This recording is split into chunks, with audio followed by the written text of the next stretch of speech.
Thank you, Deputy Speaker, and honoured to follow the member for Bruce and his wonderful contribution. So many great speeches in this chamber in honour of Bob Hawke, from the Prime Minister and the Leader of the Opposition, and both sides of the chamber. Obviously, Bob Hawke, deservedly lauded by all in this House as an outstanding Prime Minister and a giant within the Labor Party. We all have our own experiences of meeting Bob, and I'll come back to that a little bit later. But I'd just like to explain what it was like as a Queenslander when Bob Hawke became Prime Minister in 1983, an election that I, as a 17-year-old, didn't get to vote in, but what the sort of Queensland I had grown up in. Queensland was just about to re-elect a Bjelke-Petersen state government for the 6th time in an easy win for the Bjelke-Petersen-led Country Party. The gerrymander gave them an unassailable electoral advantage.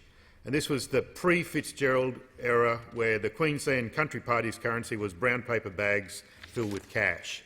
There was a pervasive criminal culture. We would eventually realise that it had actually infiltrated to the highest levels of the police service and even into the government itself.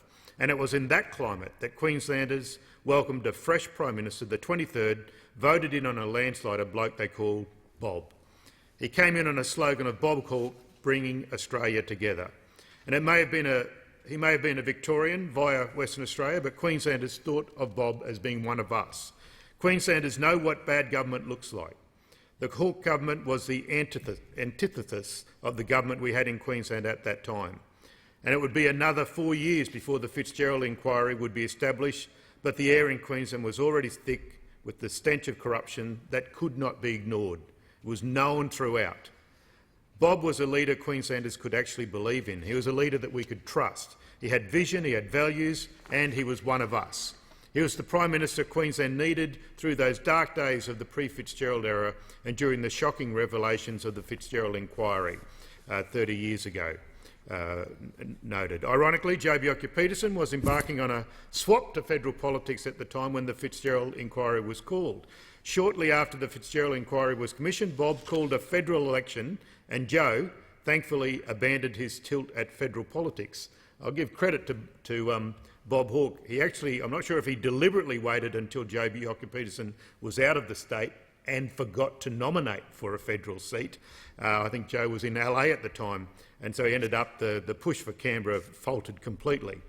So while Queensland was a state in crisis, Bob got on with the job of reforming Australia, and detailed by so many, creating the modern Australia, the modern economy, floating the dollar, Medicare, universal superannuation, land care, celebrated by many of the National Party people in this place, preserving the Antarctic, the Daintree in far north Queensland, preserving the Franklin River in Tasmania. And I would note, I'm not encouraging that any government should do so by sending an F-111 to spy against a state government, but it got the job done. A little bit unusual democratically, but it got the job done.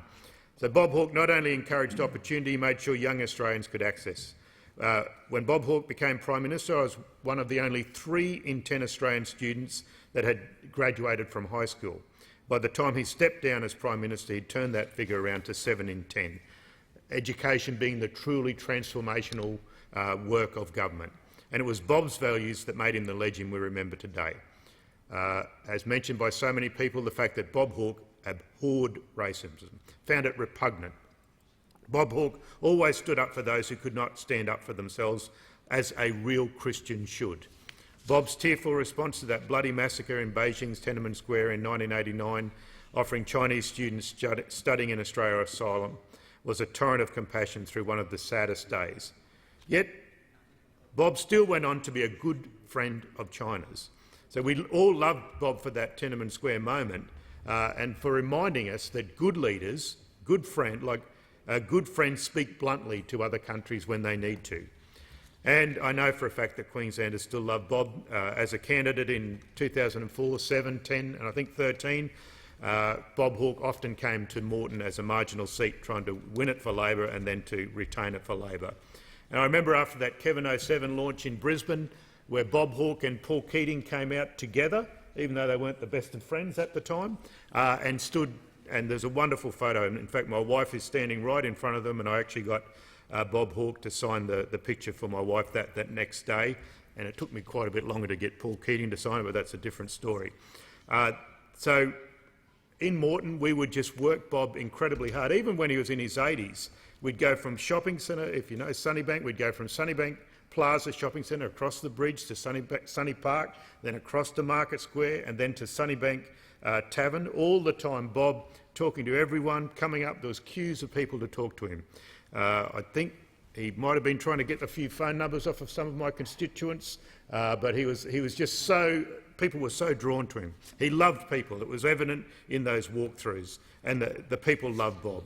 So whether you were a US president like Ronald Reagan or just the normal shoppers in Sunnybank, Bob was just Bob, and that's what everyone loved about him. So today we honour Labor's greatest peacetime Prime Minister and mourn the man.